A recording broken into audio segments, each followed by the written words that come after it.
الدعوية سياحية دعوية حيوية نوعية، سياحية دعوية حيوية نوعية. خيمة أبها الدعوية تدعوكم كل عشية بمناشطها الحيوية وبرامجها النوعية. خيمة أبها الدعوية تدعوكم كل عشية بمناشطها الحيوية وبرامجها النوعية. هي للأسرة كالشمعة تجمعكم أجمل جمعة، يا من ترجون المتعة ببرامج إسلامية جمعت بين الإمتاع وجميل حديث الداعي. نحمده ونستعينه ونستغفره ونستهديه، ونعوذ بالله من شرور أنفسنا ومن سيئات أعمالنا. من يهده الله فلا مضل له، ومن يضلل فلا هادي له، وأشهد أن لا إله إلا الله وحده لا شريك له، وأشهد أن نبينا محمدًا عبده ورسوله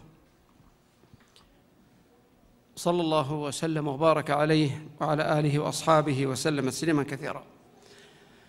وأسأل الله عز وجل بأسمائه الحسنى وصفاته العلى الذي جمعنا في هذا المكان أن يجمعنا جميعا في الجنة، وأن يجعلنا جميعا من أهل الفردوس الأعلى، إن الله ولي ذلك والقادر عليه. وأسأل الله عز وجل أن يجزي القائمين على هذه الخيمة الدعوية خير الجزاء، وأن يشكر جهدهم وأن يبارك سعيهم، إنه ولي ذلك والقادر عليه. أحبتي في الله، عنوان هذه الكلمة: كيف نحتوي خلافاتنا العائلية. أتحدث في 9 نقاط تقريبا. لماذا أتحدث في هذا الموضوع؟ ثم ما هي فوائد المشاكل؟ هل ينظر لها على أنها شر محض، أم أن وراءها من الخير ما وراءها؟ ثم ما هي أنواعها ومظاهر وجود المشكلة في الحياة الأسرية؟ ثم ما هي آثارها إن وجدت وإن استمرت، وكيف تنشأ؟ وما هي أسباب الخلافات العائلية من الطرفين؟ ثم أورد 4 أسباب هي بإذن الله عز وجل من أسباب السعادة في المنزل. ثم أختم بمنهج قرآني لحل المشكلات الأسرية في مشكلة عالجها القرآن، ولعلها أن تكون بإذن الله عز وجل سبب في أن نتنبه لكثير من التصرفات التي ربما كانت ثمارها لا تشكر في الحياة الأسرية. أحبتي في الله، هذا الطرح سيأتي من باب التنظير. أنا أتكلم، سأورد ما استطعت إن شاء الله من النصوص الشرعية من كتاب الله من سنة رسوله صلى الله عليه وسلم، لكن يبقى أنه تنظير يحتاج لمن أراد أن يستفيد من هذه الكلمة، أسأل الله أن يجعل فيها الفائدة، أن يعمد إلى تطبيق ما سمع. مجرد الكلام فالكلام سهل، ويستطيع الإنسان أن يتكلم ويتكلم كثير وكثير جدا، ومجرد السماع أيضا ثم معرفة كيف يتخارج أو يخرج الإنسان من المشكلة ثم لا يطبق، هذا في الأخير ما يكون استفاد شيء من بعض الحلول التي ستطرح إن شاء الله في هذه الليلة. فمعرفة الإنسان فقط كيف أن يحل المشكلة دون أن يتفاعل ودون أن يعمد ودون أن يفعل ما سمع يعني قد لا يفيده الشيء الكثير. ما الفائدة في أن تصف الدواء وتحضر الدواء لشخص لا يمكن أن يتعاطاه أبدا؟ إذن أنت تحضره عبثا. فأقول سواء هذه الكلمة أو غيرها مما يتحدث في هذا الجانب، خاصة جانب الأسرة، ينبغي لكل إنسان يسمع شيء يفيده في حياته أن يعمد إلى التطبيق حتى يسعد ويستفيد بإذن الله سبحانه وتعالى. لما جاء ربيعة بن كعب الأسلمي رضي الله عنه النبي عليه الصلاة والسلام ثم قال له: سل. قال: أسألك مرافقتك في الجنة. قال: وغير ذاك؟ قال: هو ذاك يا رسول الله. قال: فأعني فأعني على نفسك بكثرة السجود. إذا لابد أن يتفاعل الإنسان مع ما سمع عله أن يستفيد، ونسأل الله أن يجعل في الكلام بركة. لا يدعي متحدث أنه من أسباب إخراج مشاكل من بيوت، لكن نقول نأمل ونرجو الله عز وجل أن يجعل في الكلام نفعا وأن يجعل فيه بركة. الأسرة مهمة ومهمة جدا، الأسرة اللبنة الأولى في بناء المجتمع، حتى يتخيل كل أحد إذا كانت هذه الأسرة سعيدة وهذه وهذه وهذه ما ثمرتها على المجتمع. الأسرة في الإسلام بفضل الله تعرف حقوق بعضها على بعض، الحياة ليست عشوائية ولا فوضوية، حق الرجل معلوم، حق المرأة معلوم، حق الولد معلوم، حق الأم معلوم، فالجميع يعرف حقوقه في الأسرة. بقي أن يتفاعل الإنسان في كيف يقوم بهذه الواجبات. ثم إذا تحدث عن الأسرة فنحن نعلم جميعا أن الأسرة تواجه هجمة شرسة في هذه الأيام إلا ما رحم الله، على كيانها، على استقرارها، على مبادئها. يحتاج الإنسان أن يتثبت في هذا الجانب، وأن يعرف قيمة الأسرة، وأن ينهل من المعين الصافي الذي يصلح هذه الأسرة بإذن الله سبحانه وتعالى. يقول الله عز من قائل: ومن آياته أن خلق لكم من أنفسكم أزواجا لتسكنوا إليها وجعل بينكم مودة ورحمة إن في ذلك لآيات لقوم يتفكرون. يسكن إليها، ليس يسكن معها فقط. هذا يؤيد أن في الأسرة استقرار، سواء في السلوك الحاصل من الرجل أو من المرأة، الهدوء في الشعور، في المشاعر، تحقيق الراحة والطمأنينة بأسمى معانيها. كل من الزوجين يجد في صاحبه المعين بعد الله عز وجل، فيهدأ عند القلق وتأتي البشاشة عند الضيق. هذا أساس العلاقة الزوجية بين الزوجين، اقتران قائم على الود والأنس والتآلف والمحبة، كما قال سبحانه: هن لباس لكم وأنتم لباس لهن.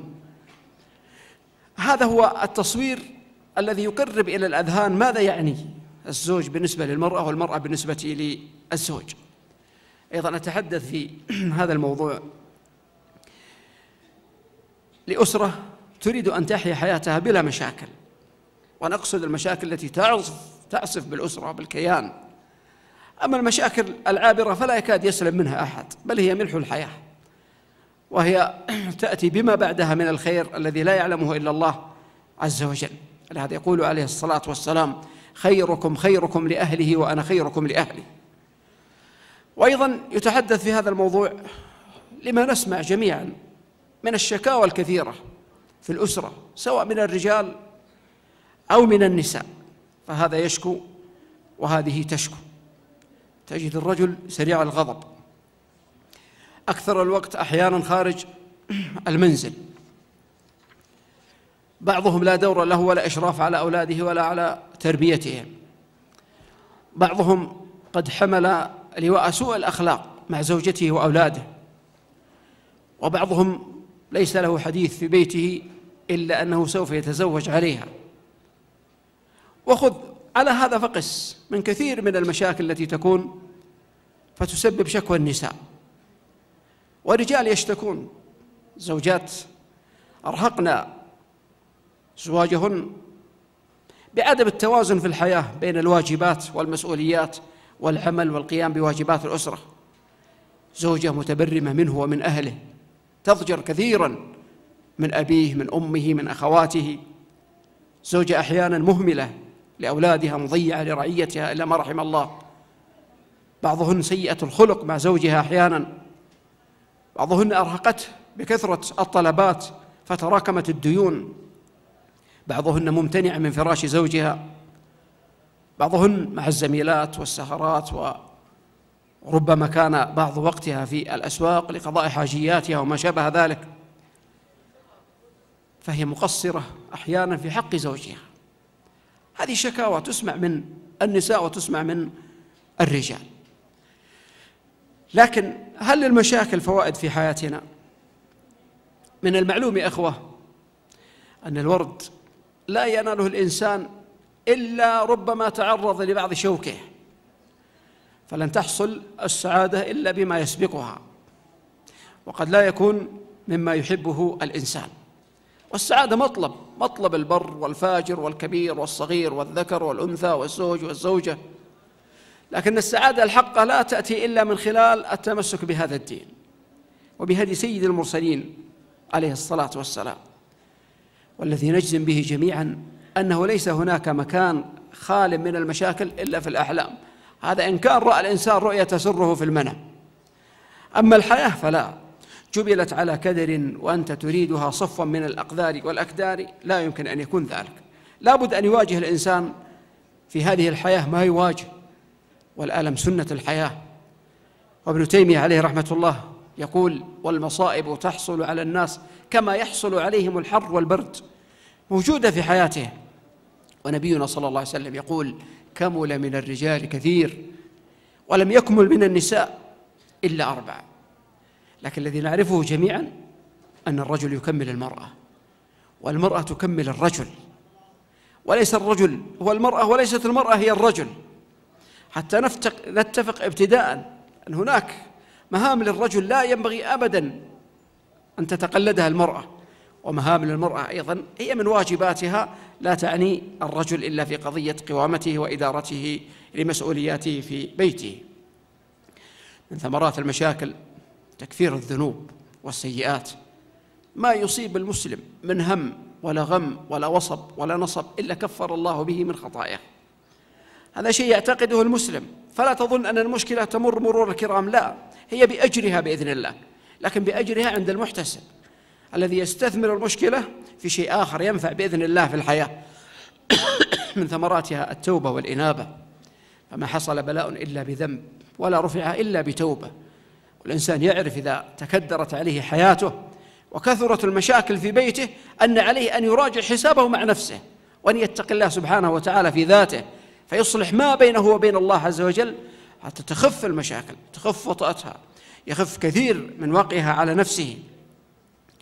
أيضا يعرف الإنسان بها حقيقة الحياة الدنيا، وأنها لا شيء، ولا يمكن أبدا أن يكون فيها السرور التام. لا بد أن يحصل هذا وأن يحصل هذا، ولا سرور تام إلا في الجنة. نسأل الله يجعلنا جميعا من أهل الجنة. من فوائدها التقارب الذي يحصل بعدها بين الزوجين.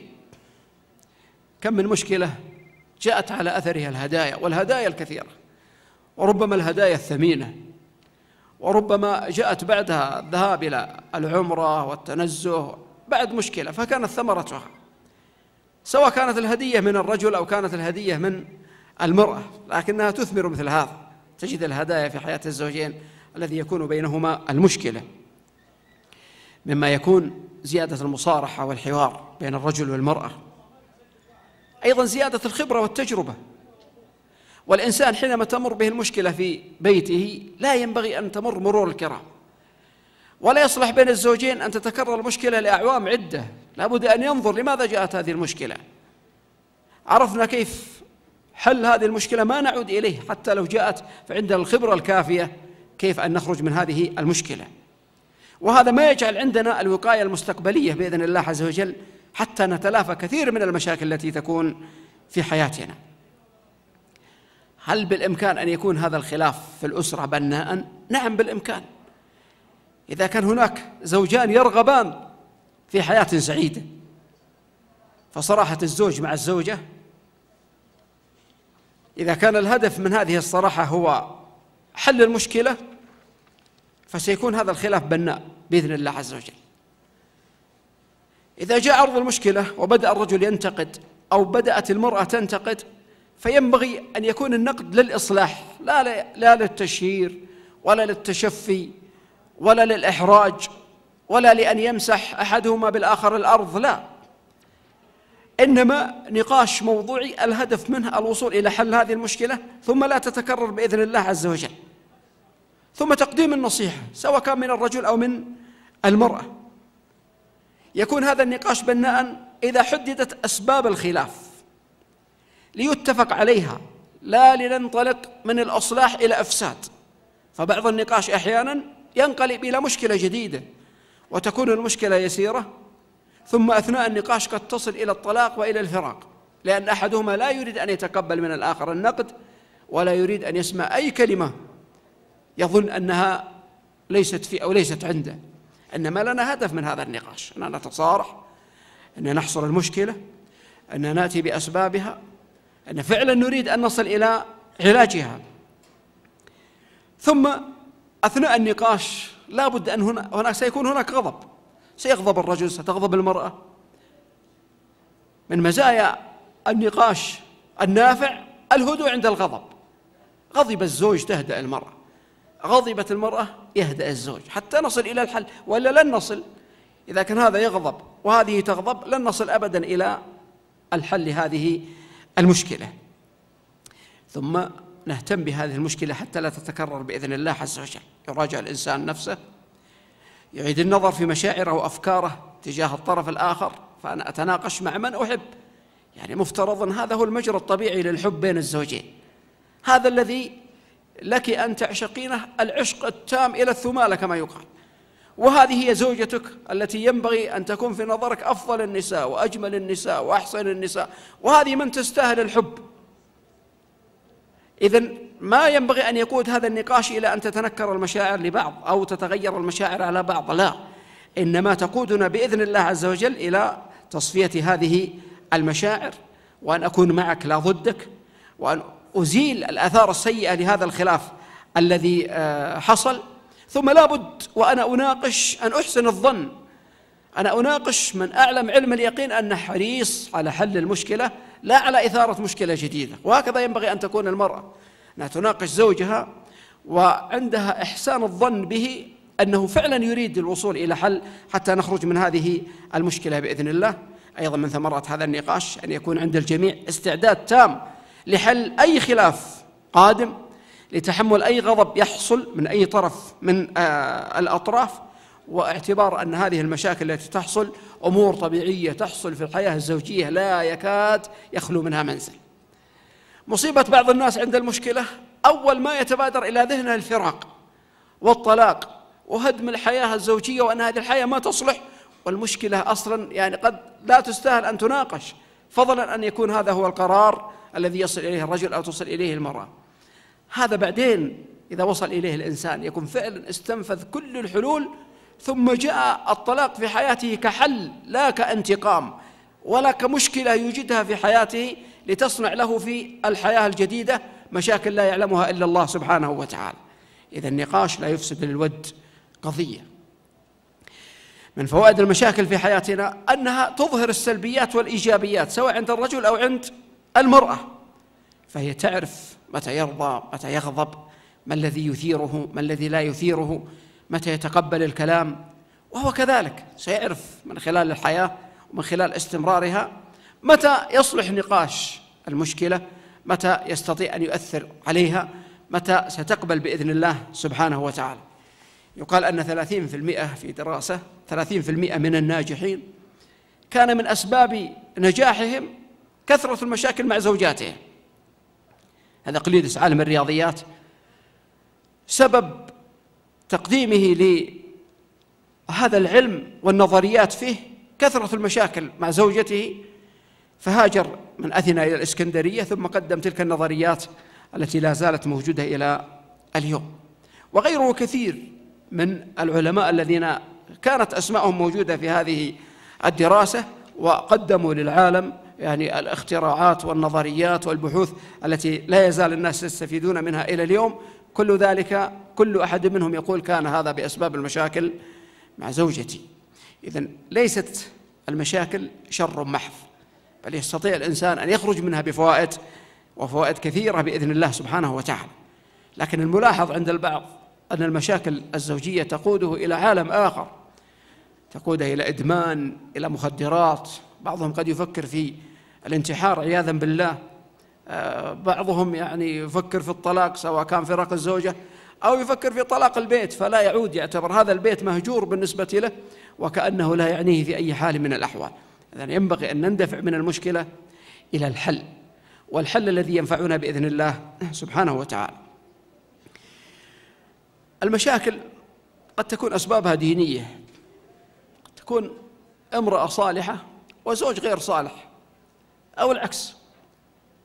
تشتكي من تركها للصلاة، تشتكي من تعاطي أشياء ما كانت أبدا تعلم بهذا، تشتكي من تفريطه وتضييعه لنفسه من كثرة معاصيه، أو يكون هو على درجة من الصلاح ثم يرى منها ما لا يسره ولا يرى منها إلا أشياء، فتحدث المشاكل بهذا السبب. قد يكون قلة ذات اليد سواء من الزوج سواء من الزوجة من أسباب المشاكل. قد تكون مشاكل تربوية، عدم حسن تعامل، ليس عندها استطاعة على قدرة الإدارة في المنزل، هي ليس عندها فن التعامل مع الزوج حتى تحيا معه الحياة الطيبة. قد تكون المشاكل خليط من كل هذا.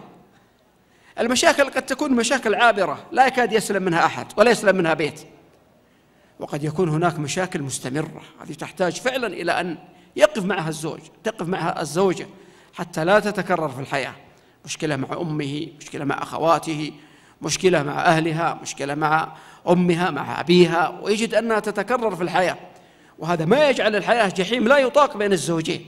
خلاص يصبح الضغط، فهي لا تفرط في جانب أهلها وهو لا يفرط في جانب أهله، والمشكلة تحتاج فعلا إلى روية وإلى دراسة حتى يخرج منها الزوجان بإذن الله عز وجل بما يجعلهم في صلاح وسعادة بال بإذن الله عز وجل. من المشاكل الغيرة، منها الشك بين الزوجين، تعرض له إن شاء الله بشيء من الإيجاز. أحيانا بخل الزوج وعدم النفقة على المنزل، هذا من أنواع المشاكل، وخاصة إذا كانت الزوجة تعمل. مشكلة المعاكسات الهاتفية والأرقام السرية على الهواتف، وإذا خرج من الغرفة وتذكر أن الجوال فيها عاد، وإذا تذكر وقد ذهب إلى مشواره أن الجوال لا زال في المنزل انطلق مباشرة عاد إلى المنزل، لأنه يخشى فعلا من الاطلاع على ما في هذا الجوال، بينما ينبغي أن يكون الزوج أمام زوجته كالكتاب المفتوح، لا يخشى من جواله ولا تخشى هي من جوالها، وليس عند أسرار على أهله وليس عند زوجه أسرار عليه، فالكل أمام الآخر مفتوح. نسي جواله، نسيت جوالها، ما ينبغي أن يكون هذا مشكلة، ولن يكون مشكلة إلا إذا كان في خطأ. إذا كان هناك خطأ سيكون هذا سبب للمشاكل. وبعضهم لا تمسك الجوال ثم يحلف عليها بالطلاق لو أنها تقرب هذا الجوال أو تفتش فيه خشية من أن ترى فيه ما لا يسرها. هذا من المشاكل قد تكون موجودة. مشكلة استغلال الزوجة ماديا، بعض الرجال يفعل هذا، نسأل الله عز وجل أن يصلح حالنا جميعا. هل يعرف الإنسان بوجود المشكلة في بيته؟ لا شك، هذا معروف. ونبينا صلى الله عليه وسلم كان يقول لأمنا عائشة رضي الله عنها: إني لا أعلم إن كنت غضبة أو كنت راضية. قالت: وما ذاك؟ قال: إن كنت راضية قلت لا ورب محمد، فإن كنت غاضبة قلت لا ورب إبراهيم.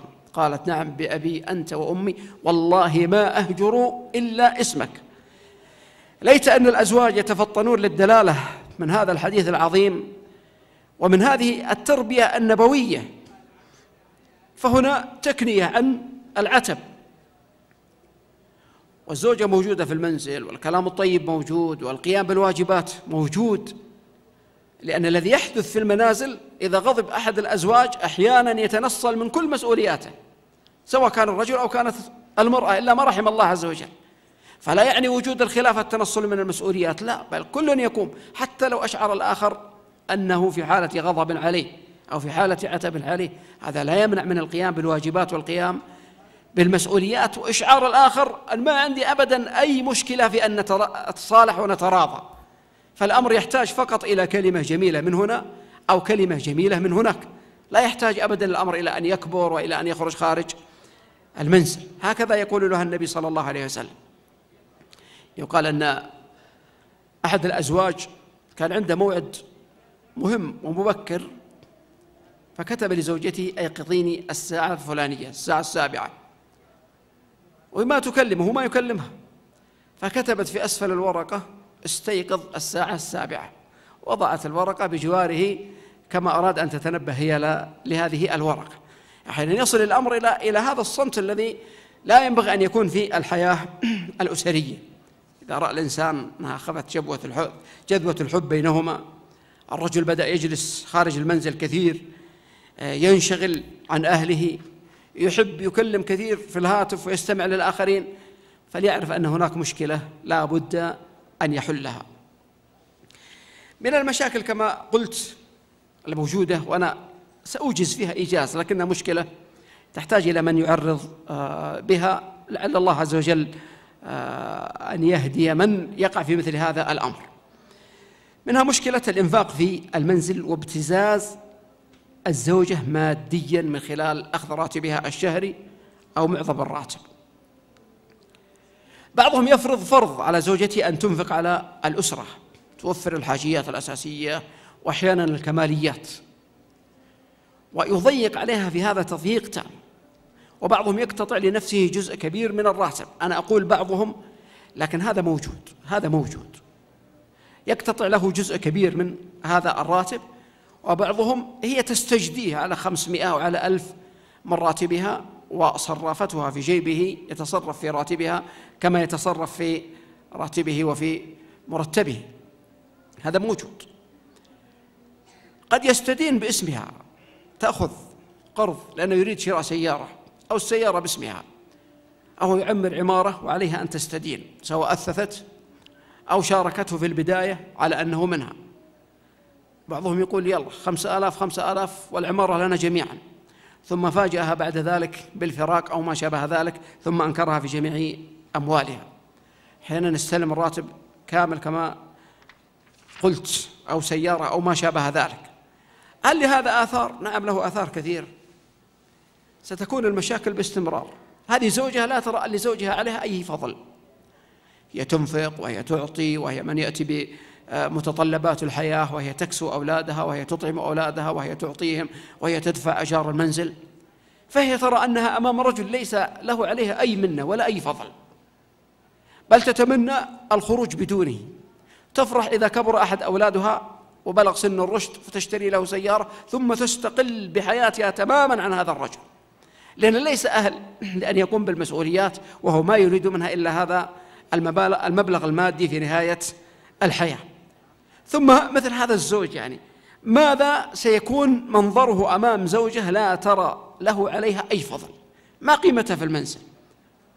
كيف يستطيع أن يأمر وأن ينهى وأن يعدل وأن يغير وأن يأمر بالمعروف وينهى عن المنكر ويقود هذه الأسرة؟ هي أسرة يعني هو فقط مجرد زوج في نظر هذه الزوجة التي ترى أنها تبتز تحت الضغط، أولاد لا تريد أن تتركهم، وهي شرت هذه الحياة بهذه المادة التي استرخصتها في سبيل بقائها مع أبنائها ومع أولادها.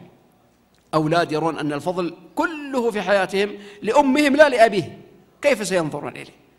هذه مشكلة موجودة في حياة البعض، ولها آثارها التي قد تزيد أضعاف مضاعفة على مثل هذه الآثار التي ذكرتها.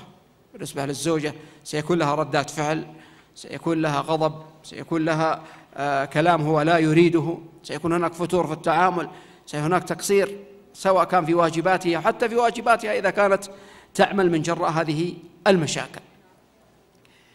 المشكلة أحيانا قد تكون احتكاك بسيط لا يساوي شيء على أتفه الأسباب، لكن حينما لا يتوفر الجو الأسري الهادئ الذي يراد منه الخروج من هذه المشكلة، تصل إلى مشكلة كبيرة لا يعلمها إلا الله سبحانه وتعالى. إذا تكررت المشكلة حصل الاستياء، برود في عواطف الزوج تجاه الزوجة أو أحدهما تجاه الآخر، عدم التفاعل بين الزوجين خاصة في قضايا المودة والمحبة، تعامل رسمي، دخل سلام، جلس، نام، استيقظ، أكل ثم خرج، هي أيضا سلام، أحضرت طعامه، ذهبت إلى غرفتها، جو لا يعني إلا الرسمية التامة، وكأن أحدهما يرأس الآخر في العمل، ليس إلا. ثم مرحلة الانفعال من الزوج من الزوجة، ويبحثون عن حل بعد ذلك، وكان الحل ميسور وفي أيديهم لكنهم لا يجدون، فربما كان الفراق هو الحل الذي يرى هذا الرجل وترى هذه المرأة للمشكلة التافهة التي بدأت لأتفه الأسباب. من مظاهر وجود المشكلة الغضب الشديد، إيقاع العقوبات الغليظة على أتفه الأسباب، كثرة السب والشتم واللعن، الضرب المبرح، وهذا ما لا نتمناه من الرجال ولا ينبغي أبدا أن يحصل. وحتى في تفسير قول الله عز وجل واضربوهن، ابن عباس يقول رضي الله عنه بالمسواك، يعني هذا إشعار بأن في مشكلة كبيرة ستقع للأسرة، خلاص ما بقي بعد الضرب إلا شيء آخر. إذا لم تتفق الأسرة فربما حصل فراق هذه الأسرة. بعضهم يعمد إلى كسر الأشياء في المنزل وإتلافها مظهرا لغضبه وردات فعله، وربما الهجر الطويل مع عدم الاعتذار سواء من قبل الرجل أو من قبل المرأة. وبعضهم يخرج المرأة من من بيتها، اخرجي، أو هي لأتفه الأسباب تقول خلاص اذهب بي إلى أهلي، ويريدون بعد ذلك أن يصطلحوا فلا يتمكن أحد منهم، لأن المشكلة أصبحت يعني وسيعة وكبيرة. سوء الأخلاق، ضعف الإيمان سبب من أسباب هذه المشاكل، عدم توافق الطباع، ضعف الحب بين الزوجين لأي سبب من الأسباب، استمرار تكرار الخطأ، الغيرة كما قلت. من آثار هذه المشاكل يا الهجر الطويل من الزوجين أو حصول الطلاق. حصول الطلاق يا أخوة ينبغي أن يكون فعلا قد وصل إليه، ليس لأي شيء يطلق الإنسان. أولا هذا ميثاق غليظ الذي أخذت به هذه المرأة، وهي حينما وافقت على الزواج بك هي ظنت أنها بإذن الله عز وجل هذا هو الرجل المناسب، هذا هو الذي أقضي معه العمر إلى آخره. هذا أبدا لا يمكن أن يفرط فيها، لا يمكن أبدا بأي حال من الأحوال أن يحوجها إلى خروجها من منزلها مهما كانت الظروف. وأيضا عند الاختيار هذه أم أولاده، واختار أم أولاده، هذه زوجة المستقبل، هذه من يقضي معها العمر والحياة بإذن الله سبحانه وتعالى.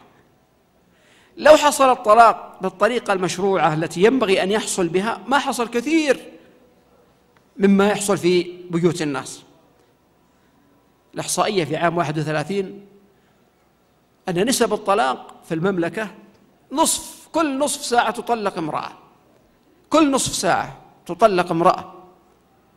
وإذا بحثت عن الأسباب وجدت الأشياء التافهة.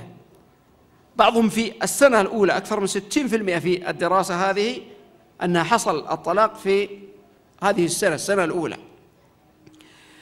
طلاق السنة أن يطلقها بعد أن يستنفذ جميع الحلول، يعظها، يهجرها، لو حصل الضرب كما قلت قالوا بالمسواك، أن يأتي بحكم من أهله من أهلها.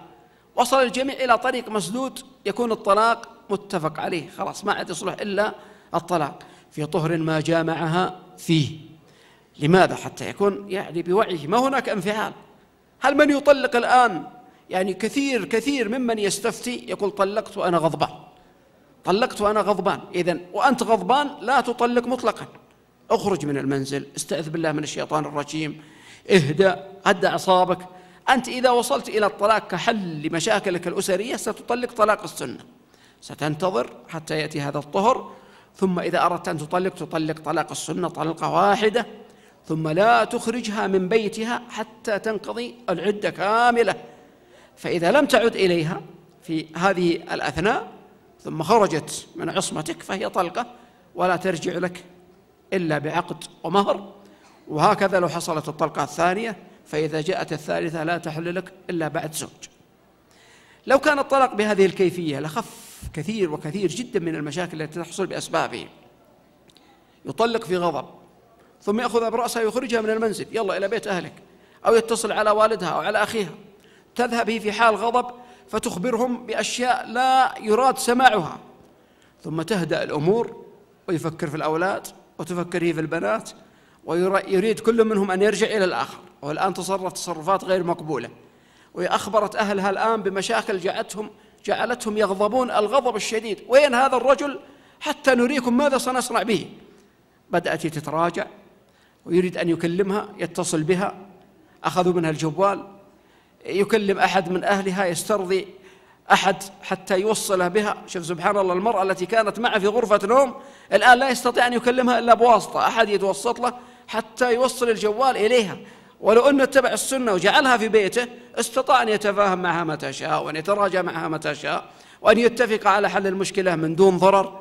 والآن الوالد غضبان ويحتاج إلى أن يرضيها بمبلغ كبير، وأن يرضيها بشيء يعني لا يستطيع أن يتحمل أحيانا، وندخل أنفسنا في واسع من المشاكل كنا في غنية عنها لو أن تتبعنا هدي النبي صلى الله عليه وسلم. إذن هذا هو من ثمرات المشاكل في البيوت. أو أسرة الروتين، لا محبة لا مودة لا حياة يشعر لها الإنسان أنها لها لذة، كل ذلك من جراء المشاكل. أمراض نفسية، يأتي الضغط، يأتي السكر. قال أن امرأة كانت تخدم أهلها وكان في زمن الشقاء والتعب، بعد 20 سنة من الزواج استأذنتهم وقد أحضرت طعام العشاء ووضعته بين أيديهم، لكن غطت عليه ثم ذهبت إلى غرفتها. فجاء الزوج والأولاد فكشفوا عن الطعام فإذا به أكرم الله الجميع صحن مملوء تبن. غضب الزوج، كيف هذا؟ جاء بها، هذا عشاء واللي ما تستحين.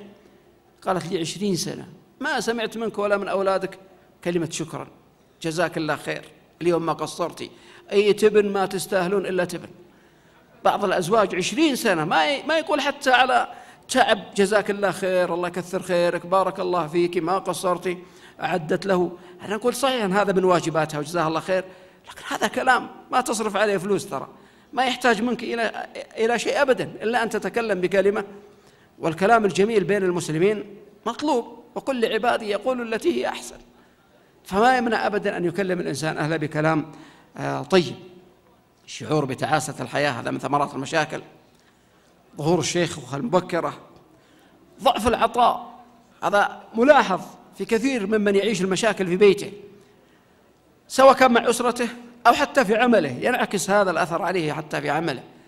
تراه مهموم، أبد يفكر، ما عنده استعداد أن يعمل شيء، يرى الحياة كلها مظلمة كئيبة، وكان يستطيع أن يخرج من هذه المشاكل بإذن الله سبحانه وتعالى دون عناء. أما آثارها على الأولاد فحدث ولا حرج، حدث ولا حرج عن طفل ينشأ وهو لا يرى بين والده ووالدته إلا السب والشتم واللعن، ثم خاصة إذا عمد أحد الطرفين إلى أن يحيد أو يأتي بالأولاد إلى جواره ويبغض الآخر إليه.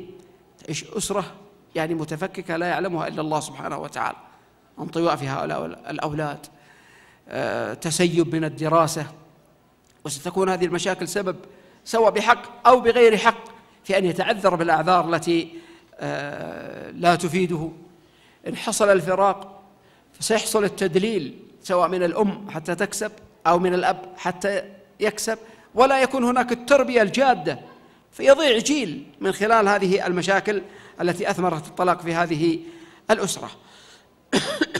أحيانا تظهر العداوة الصريحة فيكون هذا الخلاف هدما إذا حدث الخلافات.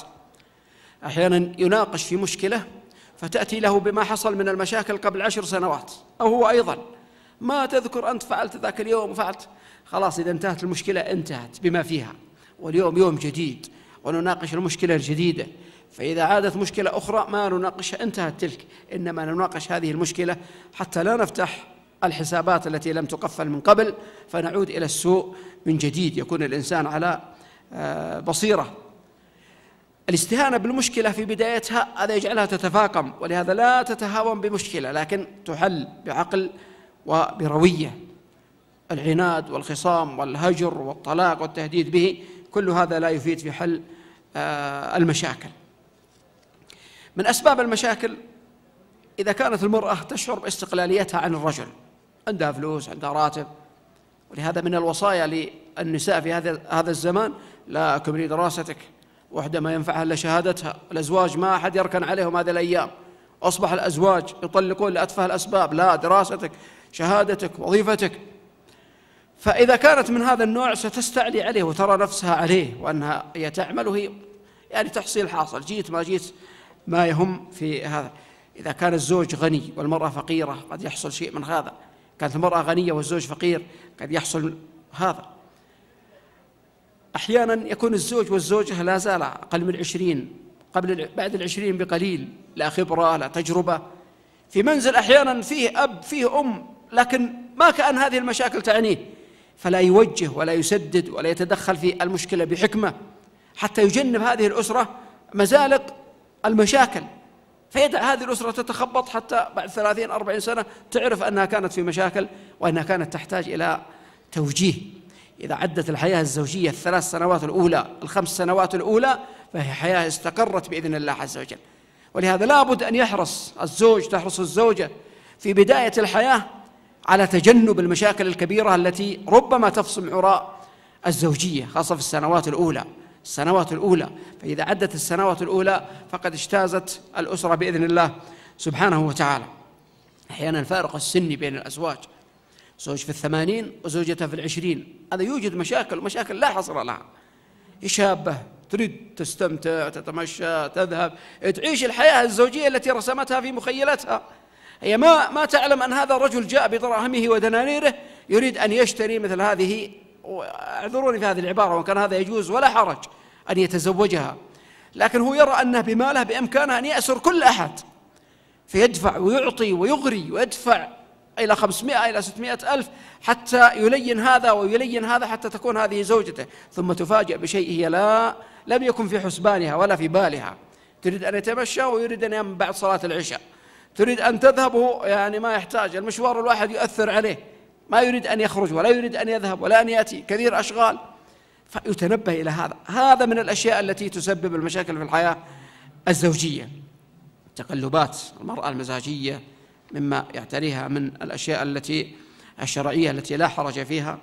أحيانا بعض الأزواج يفهم القوامة هذه فهما خاطئا ويظن أنها التسلط وقهر المرأة. لا، القوامة هي فن إدارة المسؤوليات، أنت مسؤول ولك مسؤولياتك وواجباتك، لكن لا يعني أن يتسلط الإنسان ولا أن يقهر المرأة على نفسها بحجة أنه الزوج.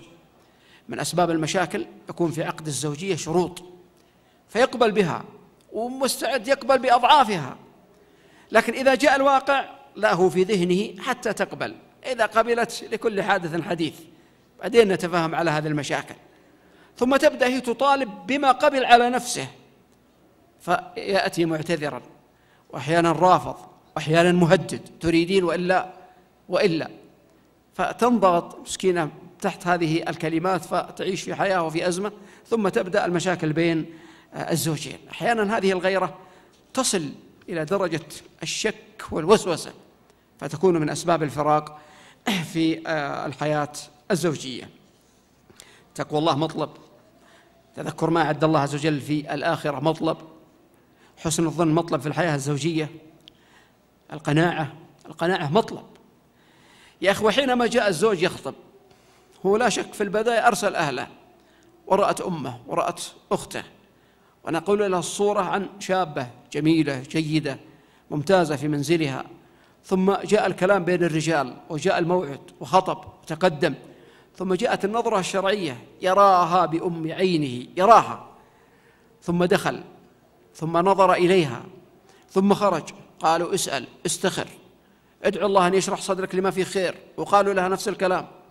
ثم جلس أسبوع، أسبوعين، 3 أسابيع، ثم كلمهم أنه لا مانع إن شرح صدره، هذه الحمد لله زوجة طيبة جميلة، الحمد لله أنا أختارها، أنا أرتضيها. ثم تزوجها، أصبحت زوجته.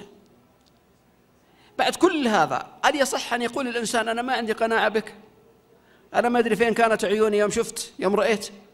هل يصح بعد كل هذا المشوار؟ طيب لماذا لم تكن هذه القناعة من قبل يوم رأيت؟ ولماذا لم تسأل كما تريد حتى ترى هل هذه الزوجة التي أنت تريدها أم لا؟ بعد ما اختارتك هل تريدها الآن تصبح عندها كلمة مطلقة كبيرة في حقها؟ فالمجتمع اسمها مطلقة مهما كان، بعض الناس ينظر إليها أنها مطلقة. ولماذا تطلقت؟ حتى لو كان السبب منه وكان هو الرجل الذي لم يتق الله في هذا الأمر، لا، عندهم سؤال: لماذا تطلقت؟ لماذا طلقها؟ طيب لماذا ترضى لها مثل هذا الأمر وأن يقال عنها مثل هذا الكلام، وكنت أنت تستطيع من قبل ألا تختار إلا من تريد؟ فالقناعة مطلب، سواء كان من الرجل أو كان من المرأة. المرأة أيضا نفس كذلك، هي سألت ونظرت، هي أيضا من حقها أن تنظر كما ينظر هو، وترى هل هذا هو فارس الأحلام، هل هذا هو الشاب الذي تريده. إذا بنى بها ودخل بها وأصبحت زوجته ليس من حقها أن تفضل عليه أحد مطلقا، سواء كانت جادة أو هازلة. ينبغي أن يكون هذا هو الفارس الشجاع البطل، أكرم الرجال، أشجع الرجال. هذا هو من اختارت ليكون أب لأبنائها، واختارت الاقتران به مدى الحياة، ما تفضل عليه أحد أبدا. لكن حال الغضب تأتيك المقارنات الممقوتة، هذا حظي، ارتميت في أحضارك، ما لست مثل فلان، الله ما أسعد فلانة بزوجها فلان، وهو نفس الشيء، الله تغدينا عند فلان ما شاء الله الطهي والطبخ الجيد ما شاء الله، ما أسعدها بزوجته، ما هو حظي أنا اللي ما عرفت حتى ما تعرفين. وتبدأ هذه المقارنات البغيضة التي توجد المشكلة وتوجدها بأشكال وألوان لا يعلمها إلا الله سبحانه وتعالى. أحيانا فارق التعليم يكون في الحياة الزوجية من أسباب المشاكل، لا تستطيع أن تستوعبها، لا تفهمها، أو العكس، هي المتعلمة المثقفة قد يكون هو من لا يستطيع أن يتعامل معها ولا يفهمها، هذا يعالج. يستطيع الإنسان أن يقرأ، أن يطلع، أن يسمع، أن يستشير. الحمد لله أصبح الأمر ميسور في أنه يخرج من مشكلاته الزوجية. من النعم التي حولها البعض إلى نقم التصاق الزوجة بأهلها وقربها من أهلها، أو التصاق الزوج بأهله وقربه منهم. هذا بدل أن يكون نعمة، سافر الزوج ذهبت لأهلها جلست مع أهله، أصبح أكثر المشاكل من هذا الالتصاق، فتذهب إلى أهلها والأمور طيبة ولا تعود إلا في مشكلة. قربه من أهله يخرج من عندها يبتسم لها تبتسم له، فلا يعود إليها إلا مغضبا، قد سمع من الكلام ما لا يصدقه إنسان، حتى بدأ يعني يثور على زوجته ويتكلم عليها. إذن بدل أن يستغل ويكون نعمة ويكون الترابط الأسري وتكون المحبة ويكون الوئام، حوله البعض إلى نقمة، حتى أن بعضهم يطلب أن ينتقل من مكانه الذي يرتاح فيه من عند أهله أو من عند أهلها، كل ذلك حتى يتجنب هذه المشاكل التي تقع في الحياة الزوجية.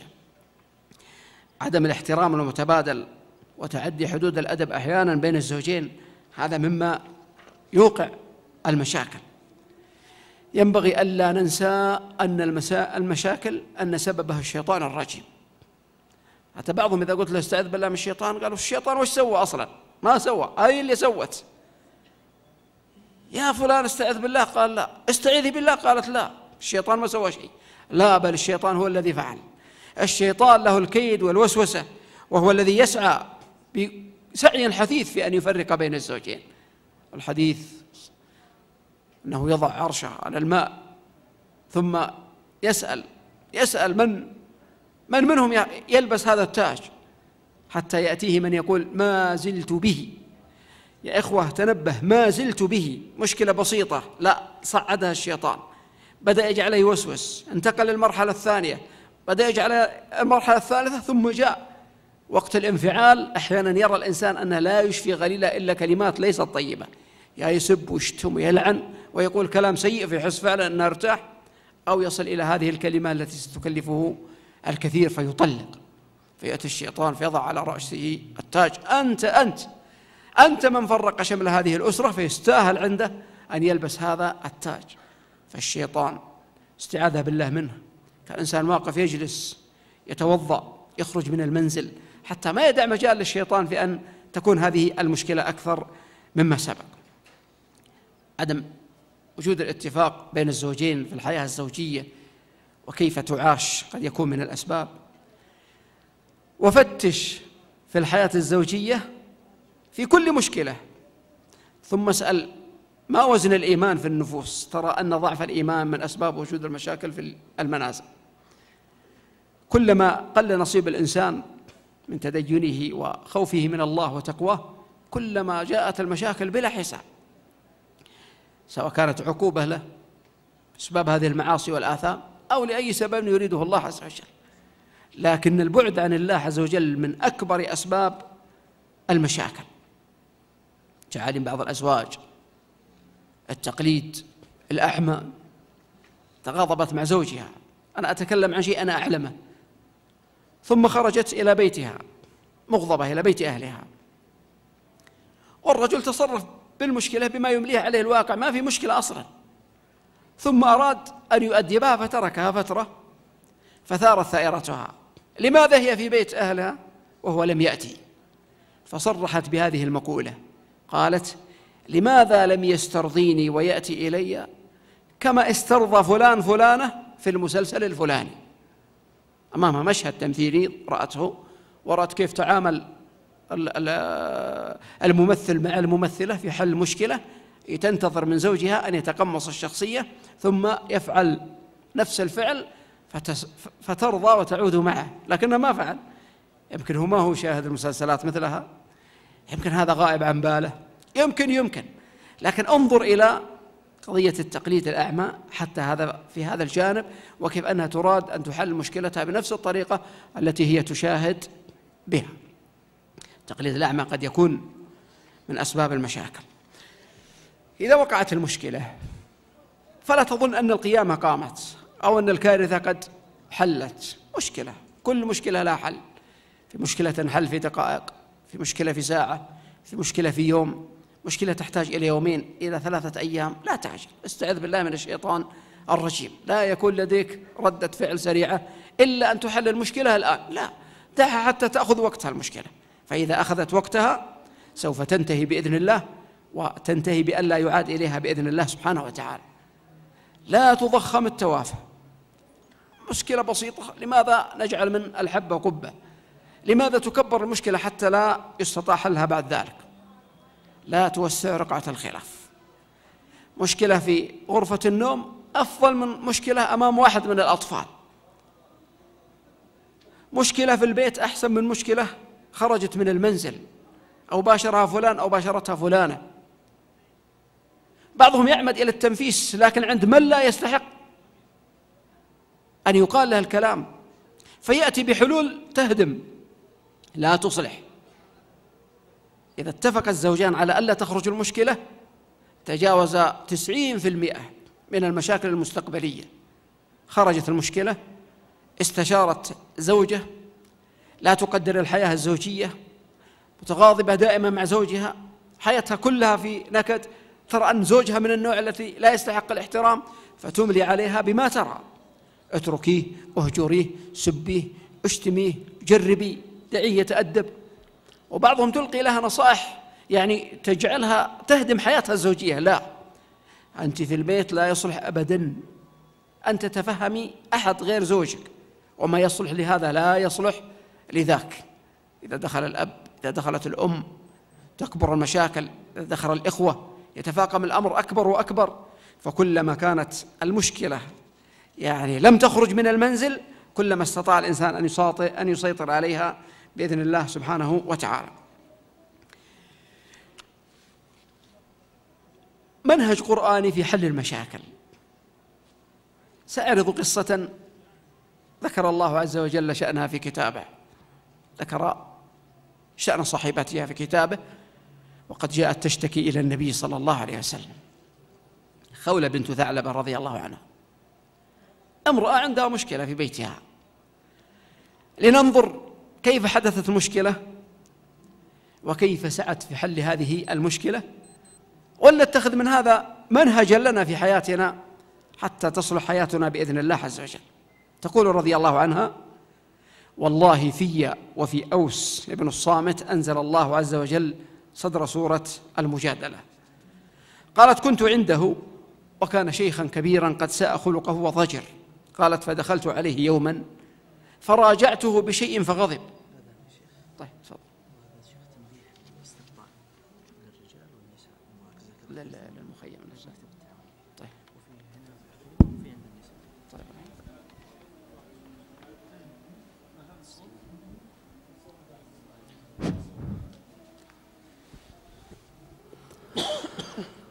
الله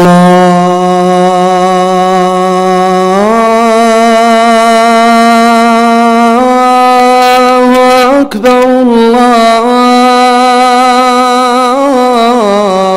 الله أكبر، الله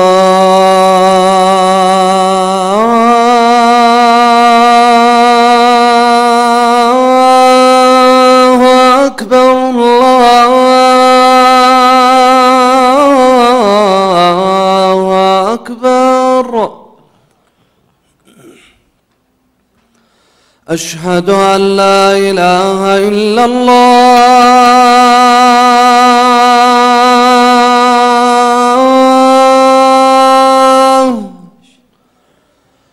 أشهد أن لا إله إلا الله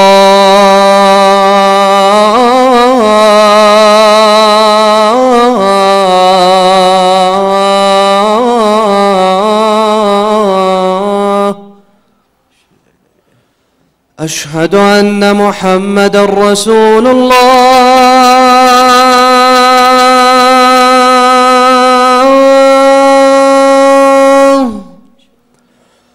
أشهد أن محمدًا رسول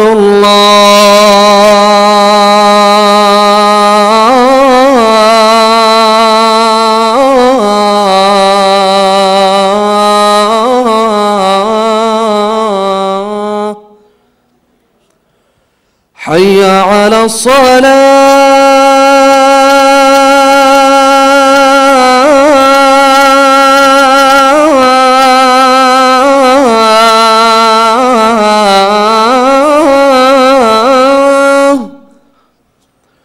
حي على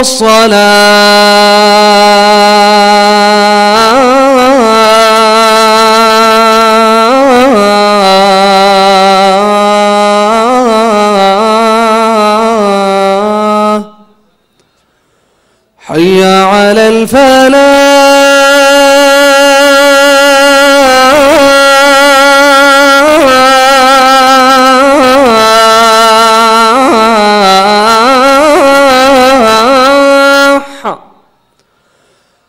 حي على الفلاح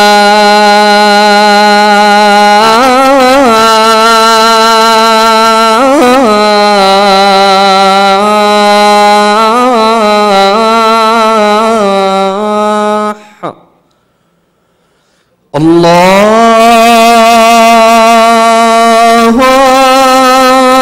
أكبر الله أكبر لا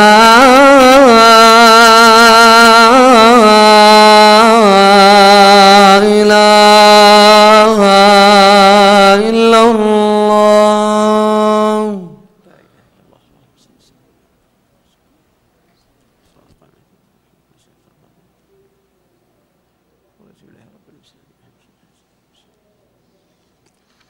تقول رضي الله عنها قالت فراجعته بشيء فغضب فقال أنت علي كظهر أمي.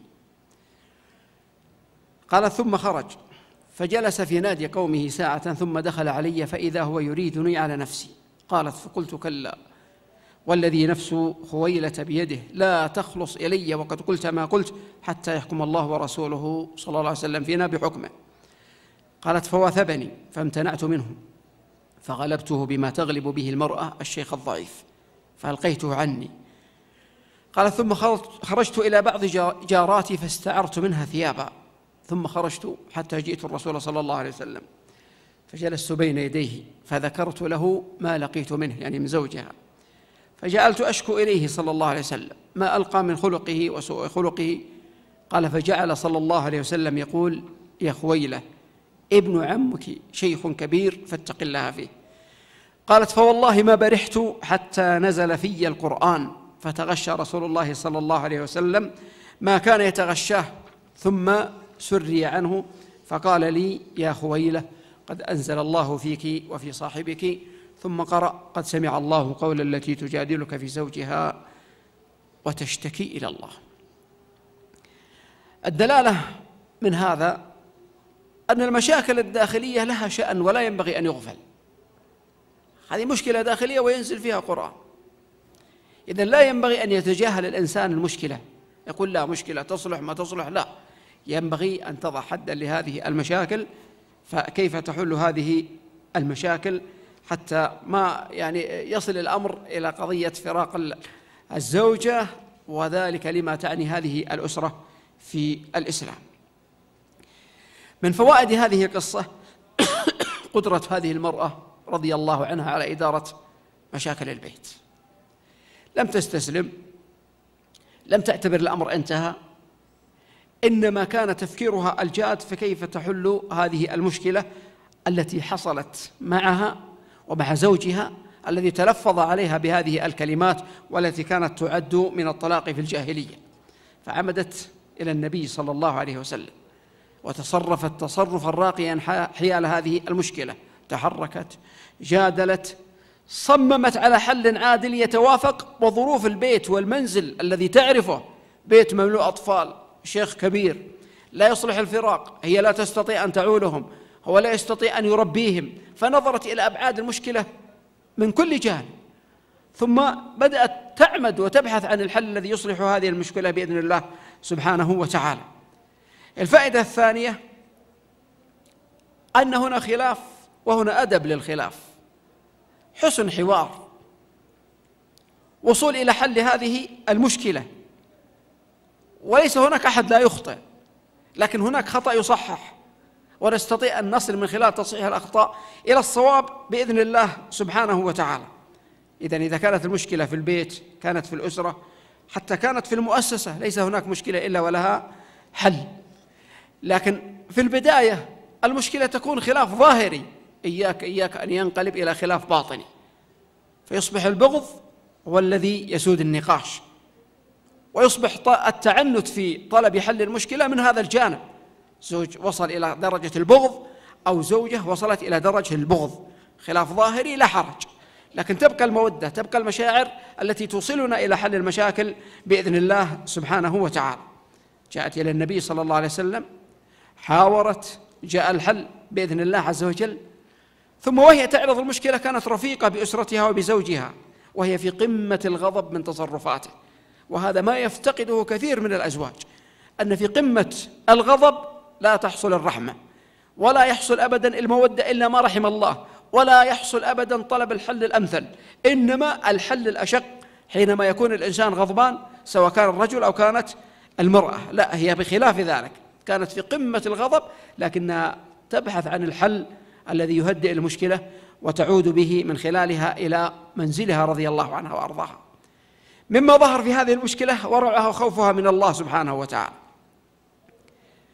تقول رضي الله عنها: ثم دخل علي فإذا هو يريدني على نفسي. قد سمعت منه كلمات في ظنها هذا كان طلاق في الجاهلية، نسخ ما نسخ، هي ستأتي إلى النبي صلى الله عليه وسلم تستفتيه، فتقول: لا والله، لا والله حتى يحكم الله ورسوله صلى الله عليه وسلم بحكمه. قالت: فواثبني فامتنعت، ثم استعارت ثوبا من جارتها وذهبت إلى رسول الله صلى الله عليه وسلم.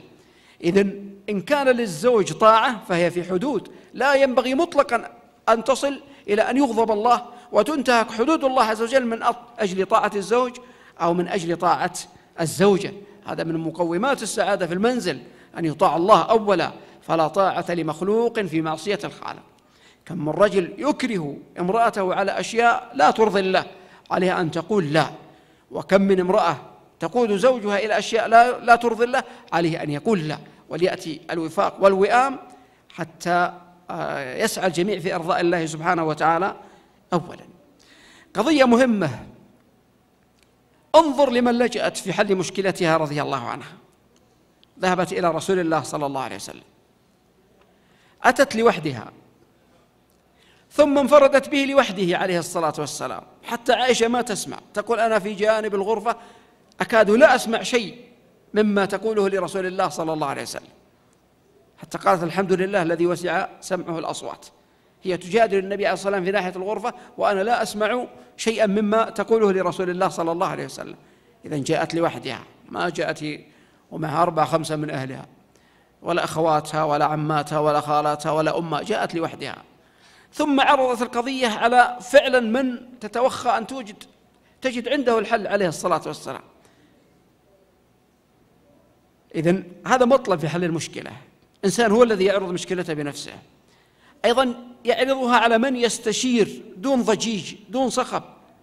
بعض المشاكل الآن في الفضائيات، وتسمي نفسها وتشهر بزوجها وتتكلم وهو ومن يتصدى للمشكلة يعني لابد نعلم أنه يسمع من طرف واحد، ما يسمع من الطرفين، فيعطي حلولا وهو لا يعلم هل هذا الحل هو المناسب.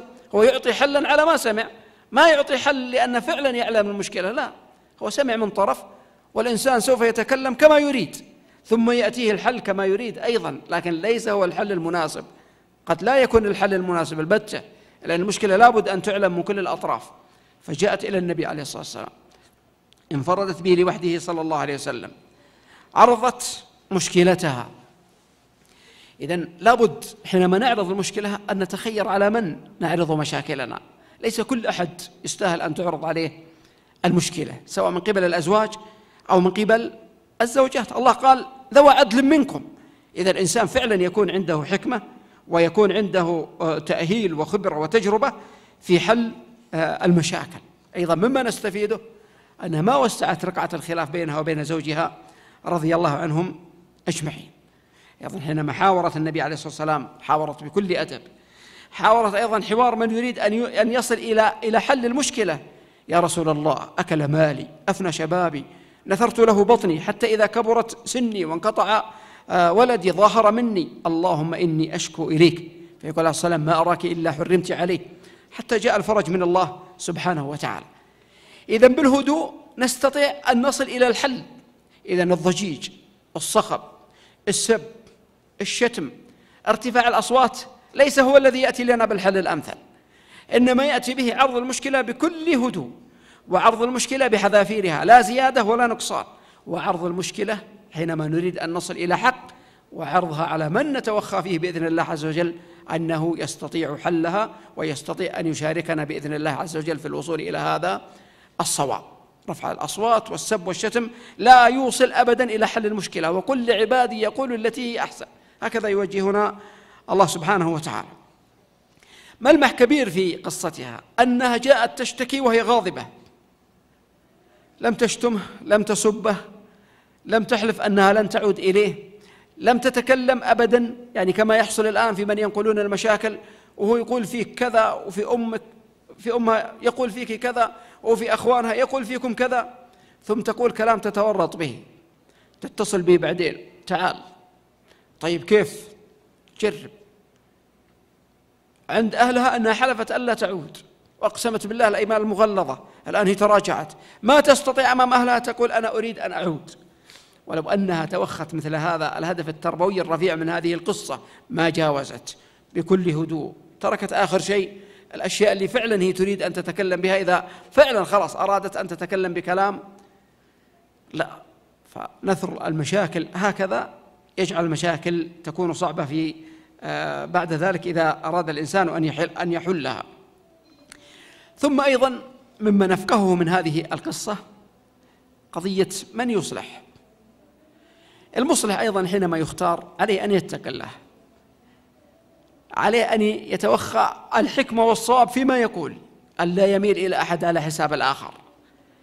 وإذا كان هناك اثنان فينبغي أن يتفقا على الإصلاح، لا أن نأتي بخصمين جديدين، لأن هذا يختار فيتحيز لمن اختار، وهذه تختار فيتحيز لها ولآرائها، ثم بدل أن يكون الخصام بين اثنين أصبح الآن بين أربعة، فلا يمكن أبدا أن نصل إلى حل. لكن لابد أن يكون من يحكم في المشكلة أنه يريد حلها ولا يجامل، لا يجامل حتى نصل إلى الحل بإذن الله. يبدأها بكلام طيب، يبدأها بثناء طيب على من يريد أن يصلح معه، على الخصم أيضا أو على المصلح أن يعطي هذه المشكلة من وقته، أن يعيشها فعلا، وأن يتخيل أنه صاحب المشكلة. عليه أن يصبر.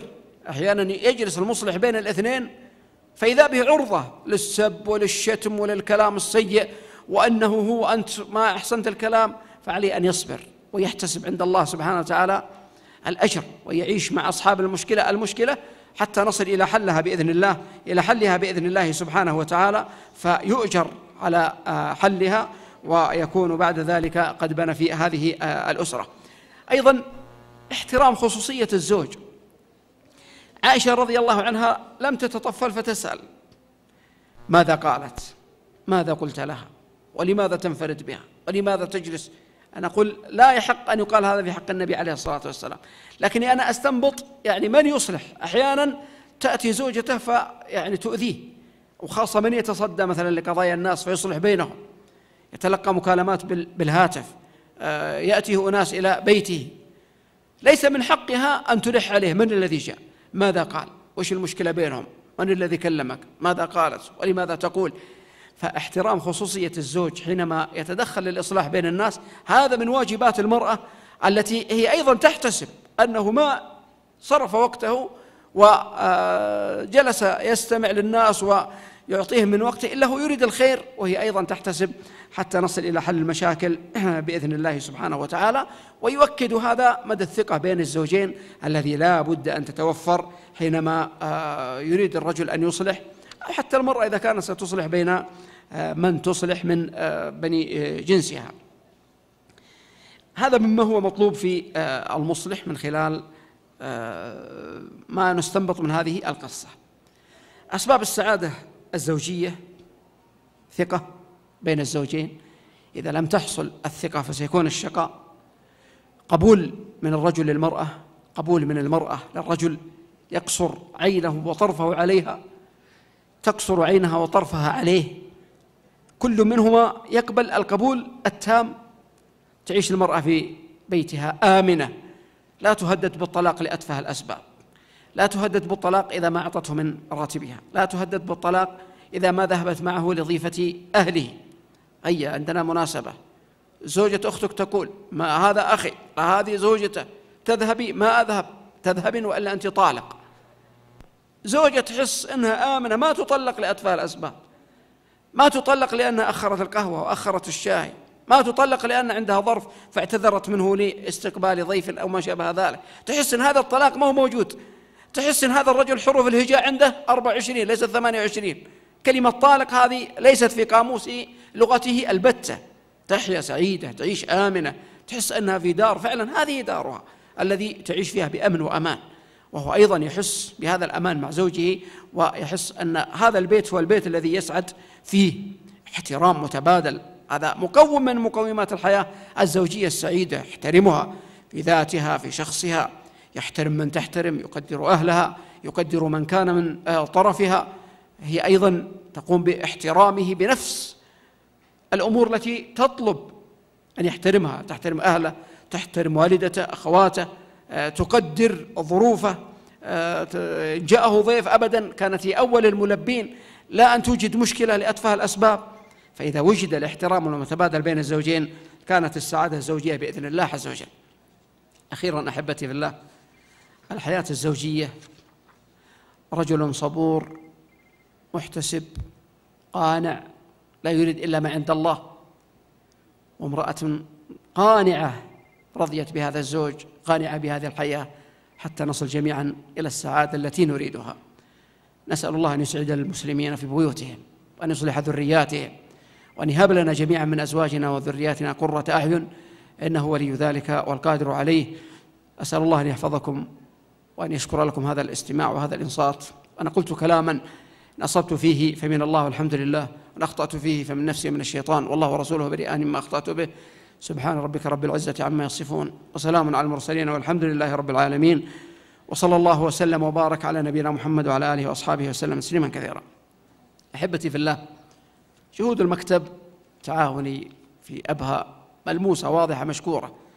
أسأل الله عز وجل أن يشكر سعيهم، أن يرفع قدرهم، وأن يعظم لهم الأجر على ما يقومون به من مناشط دعوة الناس ونفع الناس.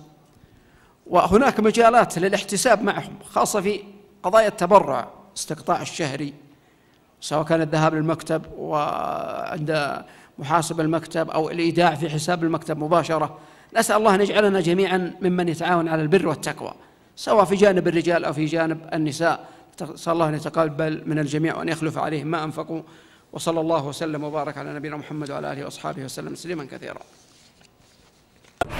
دعوية سياحية دعوية حيوية نوعية، سياحية دعوية حيوية نوعية. خيمة أبها الدعوية تدعوكم كل عشية بمناشطها الحيوية وبرامجها النوعية. خيمة أبها الدعوية تدعوكم كل عشية بمناشطها الحيوية وبرامجها النوعية. هي للأسرة كالشمعة تجمعكم أجمل جمعة، يا من ترجون المتعة ببرامج إسلامية. جمعت بين الإمتاع وجميل حديث الداعي واللهو بغير ضياع ومعارض إبداعية. جمعت بين الإمتاع وجميل حديث الداعي واللهو بغير ضياع ومعارض إبداعية. أبهى الدعوية، خيمة أبهى الدعوية تدعوكم كل عشية بمناشطها الحيوية وبرامجها النوعية. خيمة أبهى الدعوية تدعوكم